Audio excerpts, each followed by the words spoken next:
Tout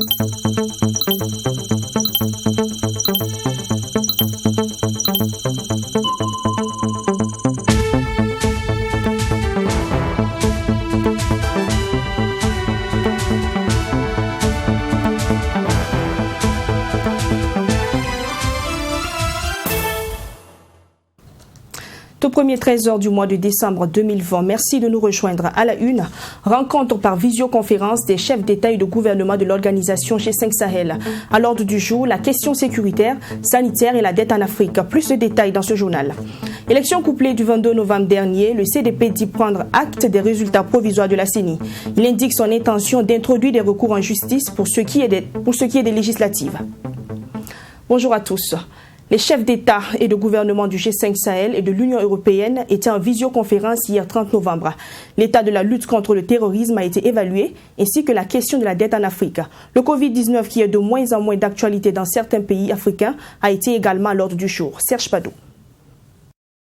La question de la pandémie à coronavirus, la situation sécuritaire dans le Sahel sont entre autres les points à l'ordre du jour de cette conférence des chefs d'État et de gouvernement du G5 Sahel. Et pour le patron de la diplomatie burkinabé, la question du décaissement pour soutenir la pandémie à coronavirus et la force conjointe du G5 Sahel est une réalité. Et à ce niveau, on peut noter que des décaissements ont été faits tant au niveau du contexte de la Covid-19 où l'Union européenne a anticipé sur des décaissements en faveur de notre pays qui sont montés dans l'ordre de 113 millions d'euros, ce qui est substantiel et important à noter.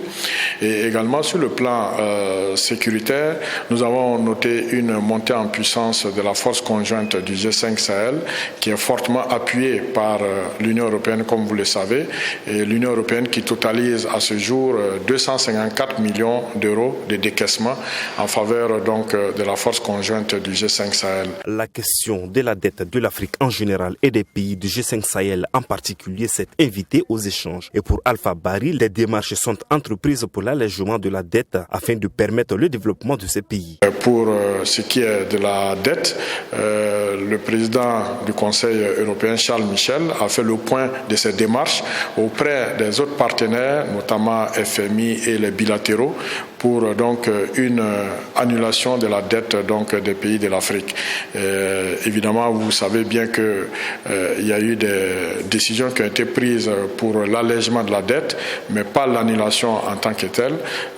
Donc la réflexion continue pour voir quels peuvent être les mécanismes qu'on peut proposer, de sorte que une annulation s'accompagne donc d'un développement de ces pays-là, c'est-à-dire une reconversion de la dette en faveur donc du développement de nos pays. La conférence des chefs d'État et de gouvernement du G5 Sahel a souhaité des échanges périodiques afin de suivre l'état d'avancement des engagements pris par les deux parties dans la lutte contre le terrorisme et le développement. Élection couplée de dimanche dernier, le Congrès pour la démocratie, le progrès et le CDP dit prendre acte des résultats provisoires publiés par la Commission électorale nationale indépendante CENI. Si le CDP désiste à suivre l'élan de certains partis de l'opposition pour déposer recours contre la réélection de Roch Kaboré, il dit cependant être prêt à s'engager seul en justice pour ce qui est des élections législatives. Le parti invite par ailleurs la CENI à tirer toutes les conséquences des défaillances et dysfonctionnements observés lors du processus électoral. On écoute Topan Sané, le directeur national de campagne. Il est au micro de Michael Toukri. Constant dans sa démarche républicaine et soucieux d'agir de concert avec l'ensemble des partis signataires de l'accord politique de l'opposition, le CDP a pris alors acte des résultats proclamés par la CENI et se réservait le droit d'entreprendre toute action légale auprès du Conseil constitutionnel. Le Bureau exécutif national, en sa séance du 29 novembre 2020, a reconnu la pertinence de cette démarche. Il a cependant été informé de l'absence de l'unanimité des candidats signataires de l'accord politique pour la mise en œuvre des recours. De même, en raison des dispositions de l'article 149 du Code électoral, pour ce qui concerne l'élection présidentielle, la direction politique nationale a décidé d'abandonner la poursuite sur le recours et avisera après la proclamation définitive par le Conseil constitutionnel. Toutefois, pour ce qui est des élections législatives, le BEN, c'est-à-dire le Bureau exécutif national, instruit les candidats au niveau local d'engager au cas par cas les recours nécessaires. Il adresse ses encouragements à mieux faire, souligné en rouge, à mieux faire, parce que cette institution peut mieux faire, à l'institution CENI et à ses démembrements pour les efforts fournis et invite ses principaux responsables à tirer toutes les conséquences qui découlent des multiples dysfonctionnements qui ne l'honorent pas et entachent la qualité du processus électoral comme jamais il ne l'a été depuis 1991. Fin de mission pour The Roch Label. Après plus de 2 mois de campagne en faveur du président provisoirement réélu Roch-Marc Christian Kaboré, les promoteurs de l'organisation ont annoncé que leur objectif de contribuer à faire réélire le candidat Roch Kaboré ayant été atteint, The Roch Label désormais n'existe plus. Annonce faite hier lors de la dernière conférence face à la presse. Fatima Tenichima. Ici, maintenant et pour 2021-2025, c'est dorénavant Roch, le président labellisé de tous les Burkinabés. Objectif recherché, objectif atteint. Roch-Marc Christian Kaboré est à nouveau le président du Faso, selon les résultats provisoires de la Commission électorale nationale indépendante CENI. Et c'était la mission que s'est assignée le mouvement The Roch Label. Pendant des semaines, ce mouvement a fait le tour du Burkina Faso et échangé avec les Burkinabés de la diaspora avec pour ambition de faire élire le président sortant pour un second mandat. Et durant la campagne électorale, des concerts et meetings ont été organisés à travers les 13 régions du pays. Nous, acteurs de The Roch Label, poursuivons les objectifs suivants. Valoriser et promouvoir les acquis du mandat 2015-2020 du président Roch Kaboré, vulgariser le programme 2020-2025 du candidat Roch Kaboré, mobiliser l'intelligence collective pour contribuer à nourrir davantage par des idées innovantes et progressistes les projets du programme du candidat Roch Kaboré. Mobiliser tous les partisans pour la réélection du candidat Roch Kaboré. Un travail de sensibilisation qui a contribué largement, selon les conférenciers du jour, à la réélection du candidat du MPP. L'objectif étant donc atteint, le mouvement The Roch Label, selon ses premiers responsables, n'a plus sa raison d'être. Par la grâce de Dieu, la bénédiction de nos ancêtres et le choix éclairé de notre peuple, notre candidat a été élu dès le premier tour de l'élection présidentielle du 29 novembre 2020. Mission accomplie. Comme le disent les Saintes Écritures, il y a un temps pour tout. Notre mouvement a fini de jouer son rôle historique et arrête de se mouvoir définitivement. À cet instant même, je déclare qu'au clos l'épopée de The Roch Label. C'est de l'histoire. C'est terminé. Samé. Havana. Rappelons que The Roch Label est un mouvement qui a été lancé officiellement le 30 septembre dernier au Sénasa. Il a mis fin à ses activités le 23 novembre dernier, au lendemain du double scrutin. À son sein, il y avait des hommes et femmes de toutes les couches sociales et de toutes les générations, selon les responsables. Le deuxième candidat sur la liste MPP aux législatives dans le Sanguier, Ludovic Bakiono, vient de matérialiser une promesse de campagne avant même la validation des résultats des élections par le Conseil constitutionnel. Le candidat du MPP a offert un moulin aux femmes du secteur 4 de Réau. Par la même occasion, Ludovic Bakiono, en collaboration avec le ministère de l'Éducation nationale, a lancé officiellement les travaux de construction du lycée moderne de Comédira. C'était samedi dernier. Ami Valiant avec Nelly Tapsoba.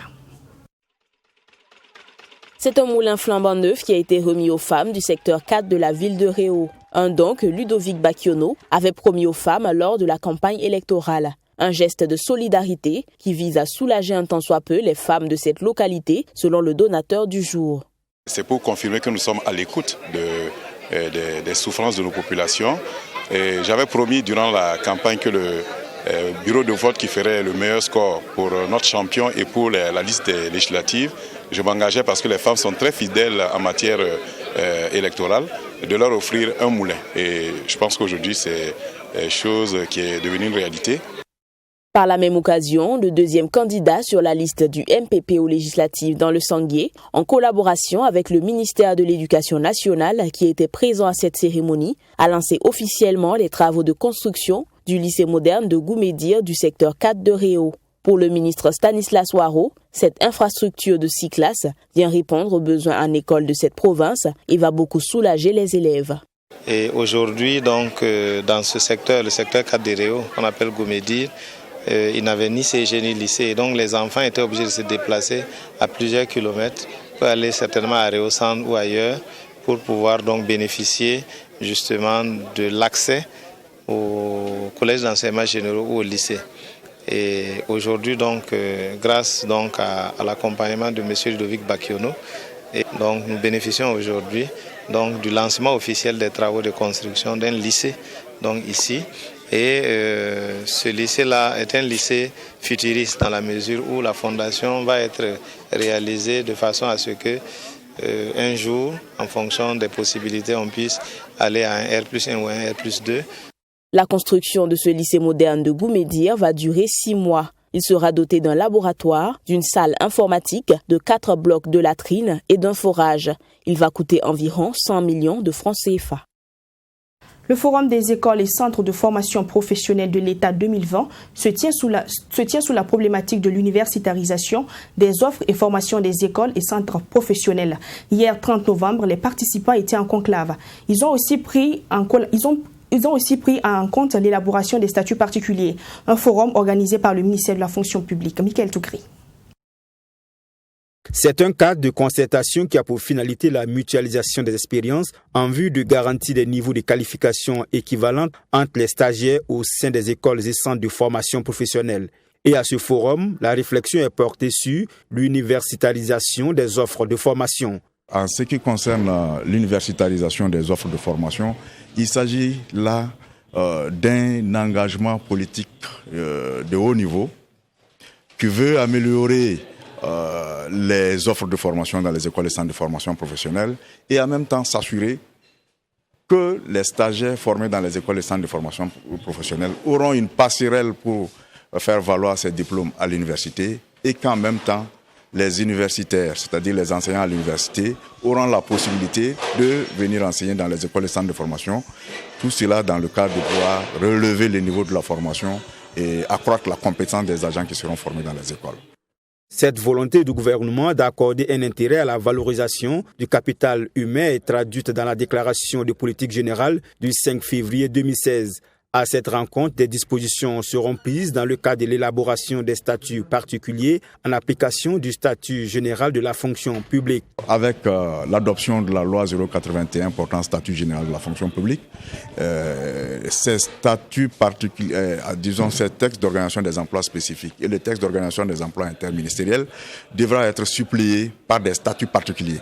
Alors que c'est dans les textes d'organisation des statuts des textes d'organisation des emplois spécifiques qu'on prévoyait les conditions de recrutement des agents de la fonction publique, les conditions de classification catégorielle, que nous avions changé par un décret en 2015 pour regrouper les conditions de recrutement. Ces conditions devront être reventilées dans les statuts particuliers. C'est là qu'il est important que tous les acteurs soient briefés sur ces conditions afin de pouvoir prendre les dispositions pour que les préoccupations soient prises en compte dans les statuts particuliers. Deuxième du genre, le Forum des écoles et des centres de formation professionnelle de l'État se fixe pour objectif de définir un cadre pour une administration moderne et efficace, animée par des agents bien formés, capables de rendre un service de qualité aux usagers, mais aussi aux citoyens et répondre aux attentes du processus de décentralisation. Ouverture d'un atelier de formation hier 30 novembre. Objectif, outiller les consultants du bureau de restructuration et de mise à niveau BRMN sur la méthodologie de diagnostic. Formation initiée par la structure qui bénéficie d'un soutien de l'Union économique monétaire ouest-africaine UEMOA. Le point avec Mamidri Anakamabou. Prennent part à cet atelier de formation les consultants et membres des équipes techniques du bureau de restructuration et de mise à niveau. 48 heures durant, ils vont être outillés en méthodologie de diagnostic. Ce cadre d'échange et de partage vise aussi à renforcer les capacités opérationnelles de l'ensemble des acteurs impliqués dans le traitement des dossiers des entreprises.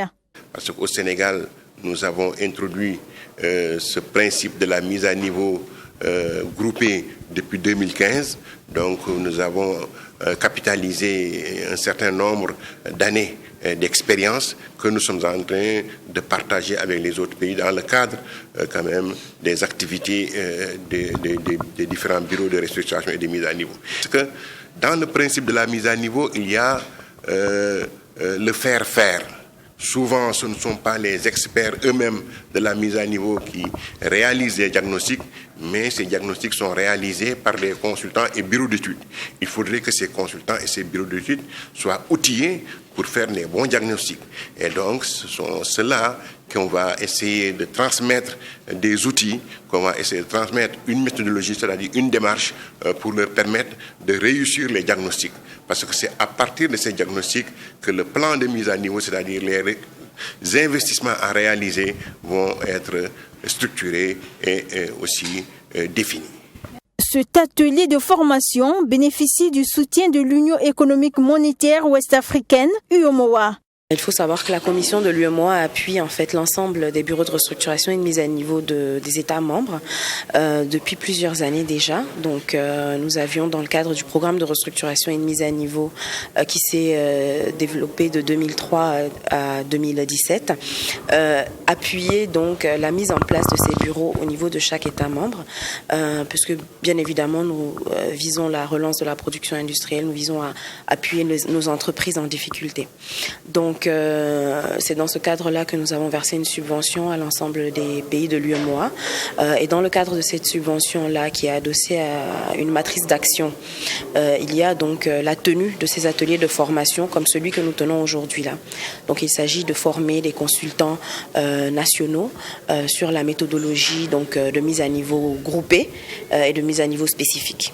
Créé en 2007 dans l'espace UEMOA, le programme de restructuration et de mise à niveau a été lancé au Burkina Faso en 2009. Il a pour objectif de relancer la production des entreprises industrielles et de services. Il vise également à promouvoir l'investissement, la création d'emplois et l'amélioration de la compétitivité globale de l'économie burkinabé. D'un atelier à un autre, cette fois-ci, il s'agit d'un atelier de validation de référentiel. Un atelier organisé par la Direction générale des ressources halieutiques et qui vise à enrichir et valider le document provisoire du référentiel technico-économique RTE de production de semences piscicoles améliorées. Ce document va aussi permettre aux acteurs du secteur de disposer d'un outil de vulgarisation de techniques et technologies de production. Sanata Seri. La part contributive de la pisciculture à la production nationale du poisson est estimée à plus de 28 000 tonnes en 2019, contre environ 27 000 tonnes pour la pêche de capture, selon la Direction nationale des ressources halieutiques.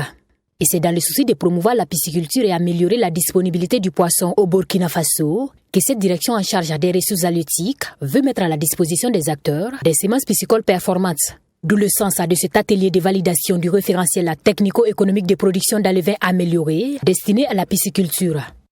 L'objectif premier, c'est de valider le document du référentiel technico-économique de production de semences améliorées au niveau du Burkina. Maintenant, c'est l'occasion également de s'approprier ce document avec les directions régionales et les promoteurs privés qui sont là.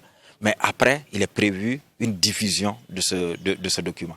Donc concrètement, il s'agit de regarder ce que le comité a produit. Le référentiel technico-économique à RTE de production de semences piscicoles améliorées qui sera enrichi et validé au cours de cet atelier comporte des grandes lignes et devra permettre aux acteurs du secteur de disposer d'un outil conforme des techniques de production d'alevins. Les grandes lignes, c'est essentiellement d'abord un diagnostic qui a été fait au niveau de nos promoteurs privés. Sinon, vous partez aujourd'hui sur l'Internet, vous allez avoir comment on produit ces semences. Mais vous n'allez rien comprendre, ou en tout cas, vous n'allez pas suffisamment comprendre. Et quand vous allez aller dans la réalité du terrain, vous allez avoir des problèmes. Il y a un certain nombre de facteurs qu'il faut prendre en compte au niveau du compte d'exploitation du RTE. Et ce qu'il faut comme équipement, ce qu'il faut comme élément technique à suivre l'itinéraire technique à suivre pour pouvoir produire ces semences améliorées. Donc c'est essentiellement ces points sur lesquels on insiste, qu'est-ce qu'il faut utiliser et le coût que ça va donner à la fin si vous suivez effectivement l'itinéraire technique approprié.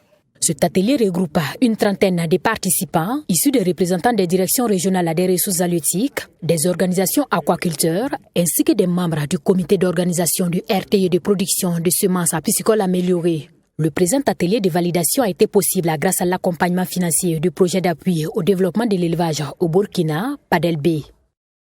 Raimo FC défait dès le tour préliminaire de la Ligue africaine des champions par Enyimba du Nigeria. Nous en parlions hier. Le score est de 1-0 pour Enyimba. Par contre, Salitas, en Coupe de la Confédération africaine, est allé tenir un échec à Chantigol du Ghana. Le commentaire de Assami Tiamtoré. Pour cette première sortie de Raimo en Ligue des champions africaine, le résultat est décevant, tant au niveau de la prestation qu'au niveau du score. Pour ce premier tour des préliminaires, les académiciens de Bama n'ont pas fait le poids devant les Nigériens du club Enyimba. En première période, on assiste à une nette domination des étrangers, même si le score est resté vierge. Mais dans la deuxième partie, à l'issue d'un corner sur une tête, Enyimba ouvre le score. Et ça sera d'ailleurs le seul but de la partie. Une défaite qui n'arrange surtout pas Raimo, qui doit se déplacer au Nigeria pour le match retour. Voilà, on savait qu'il savait jouer au ballon, mais il n'y a pas de profondeur. Voilà, il mise beaucoup. Tous les buts qu'il marque, pratiquement, c'est sur les coups de pied arrêtés. Donc on a misé beaucoup sur les coups de pied arrêtés. Mais la seule fois que ça passait, ça fait feu. Donc je pense qu'on va retravailler encore. 1-0, c'est pas gâté. Voilà, 1-0, c'est pas gâté. C'est-à-dire si on arrive aussi à marquer, on est à égalité. Donc on va continuer. Avec 1-0, ça pouvait aller. Voilà, mais 1-0, on va aller chercher encore pour marquer le plus rapidement possible, pour ne pas être distancé. Voilà. Non, c'est pas un bon résultat pour nous, puisqu'on a voulu gagner ici au premier match, puisque c'est important de gagner chez lui. Donc en première mi-temps, on n'a pas pu créer beaucoup de problèmes à l'adversaire. Bon, en deuxième mi-temps, on a essayé de pousser pour pouvoir marquer et puis se mettre à l'abri dès ici. On a eu aussi des pénaltys, l'arbitre n'a pas sifflé pour nous, mais on ne peut pas s'attarder sur ça. On va aller travailler et puis pour aller mieux aborder le match retour au Nigeria. L'espoir de passer ce premier tour n'est peut-être pas grand, mais vu le réveil de Raimo à 20 minutes de la fin de la rencontre, le fondateur du club, Raimo Drago, se dit confiant. Il faut toujours croire. Comme c'est un match aller-retour, ils ont gagné ici. Moi, je pense que nous allons nous préparer aussi en conséquence pour aller chercher à gagner. Ce n'est pas évident, ça ne sera pas facile. C'est une équipe très expérimentée, c'est un grand club Enyimba. Et Raimo est en train d'apprendre avec des jeunes joueurs. Ce n'est pas une excuse, mais je pense que ça montre à quel point on doit continuer à travailler pour faire un résultat dans le futur. En attendant le match retour de Raimo, Salitas en Coupe de la Confédération africaine est allé tenir un échec à Chantigol au Ghana par le score de 0 but partout. Voilà, ce commentaire marque la fin de ce journal. Merci de l'avoir suivi. On se donne rendez-vous demain pour un autre 13h.